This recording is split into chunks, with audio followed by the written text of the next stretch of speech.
Muchachos, se va a correr 20 minutos y una vuelta. Por favor, tengan mucho cuidado, que los autos están súper complicados. Tengan cuidado, cuídense, por favor. Intentemos eso, cuidarse. Los dos carriles, por favor.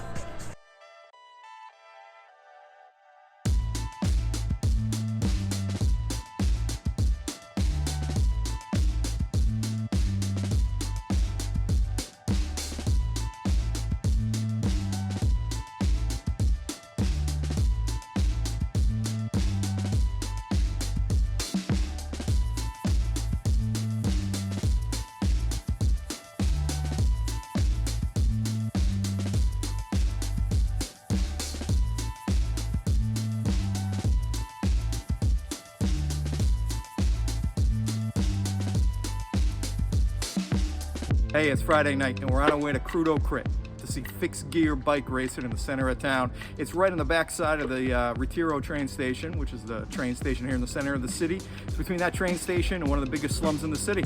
I've never been before, so let's go check it out.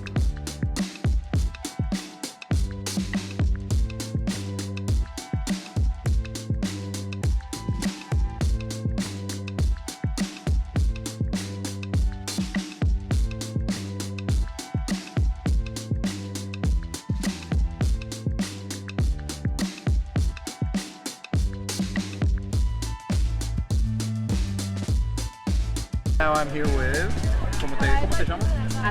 Andrea. Y ella es uno de los organizadores acá de Crudo Crit y nos van a explicar qué onda es Crudo Crit, cómo empezó y por qué aquí en este lugar tan raro, qué rincón raro en la ciudad. Bueno, comenzó pues por la necesidad con esto de la pandemia de que todos estaban. Crudo Crit is a criterium bike race that Andrea and her team began running here in this corner of Buenos Aires in August of 2020. On most Friday nights, the races start at about 10 p.m. and include a few categories of racers. Category A, the elite category, would include a few semi-pro racers, and most of them would be experienced track or circuit racers. Criterium bike races are popular in the US and Europe, Australia, and the UK. Crit races are defined as lapped races on a closed circuit and are usually set in cities. You have a short track, it's about a half mile to 1.5 miles long, and races run for about 30 to 60 minutes. Crudo Crit, as they call this crit race here in Buenos Aires, is about 800 meters long, and the races run closer to 30 minutes. Crits in general are very fan-friendly. They have tight turns, a short track, a short amount of time, and lots of riders. It's a high-action sprint on a short course. You can set yourself up in the center of the course, bring a cooler, and follow nearly the entire race from one spot. At Crudo Crit, there are people selling food and beer, and the whole event runs until about 1 a.m.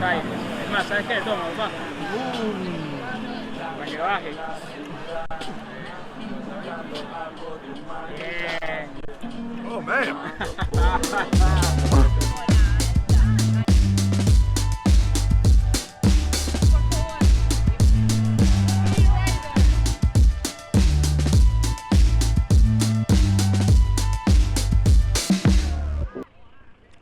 As compared to crit races in Europe and the US, Crudo Crit is more of the do-it-yourself variety.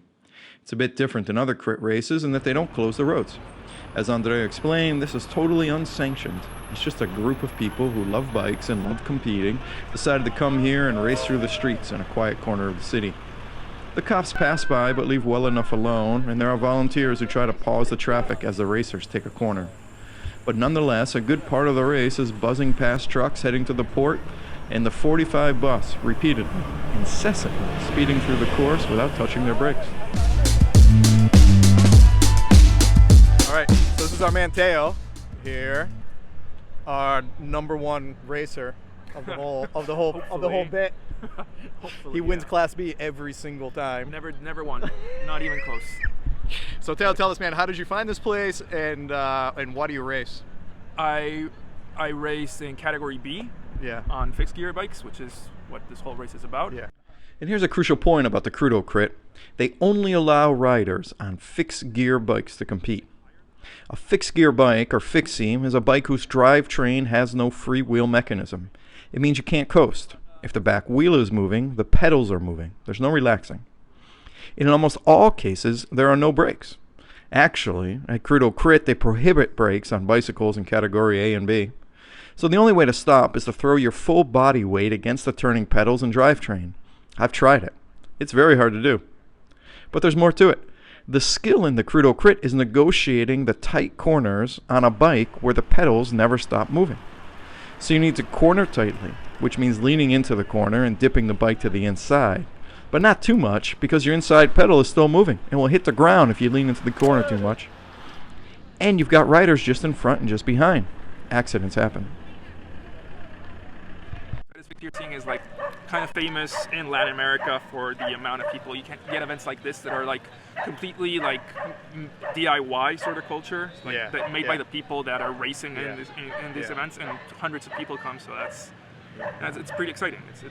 It's a big scene. And it's more than just like a bunch of people who like to ride similar types of bikes, right? Because it's like a real social scene behind it. There's a whole it's like people a really whole identify with thing. it. People identify with it in a way that you might not think that Absolutely. they would It's about like the type of bicycle, right? It's like there's like very close. It's a very close-knit relationship between like fixed gear racing, skating, punk music. It's like a whole like underground sort of culture that's like meshed around. It's like it's inspired by like New York and LA, where they have like very strong fixed gear scenes too. These fixed gear bikes are much more than just a style of bike. For the people who own them, it also forms a clear part of their identity. They self-identify as a mafia, for instance, and regularly get together in Buenos Aires to socialize and talk bikes. After spending a few days with the fixed gear community, I can say this. People who own fixed gear bikes, they love bikes. And they really love fixed gear bikes. As just an example, snooping through their Instagrams, their profiles are full of pics of them and their bikes in various semi-erotic poses.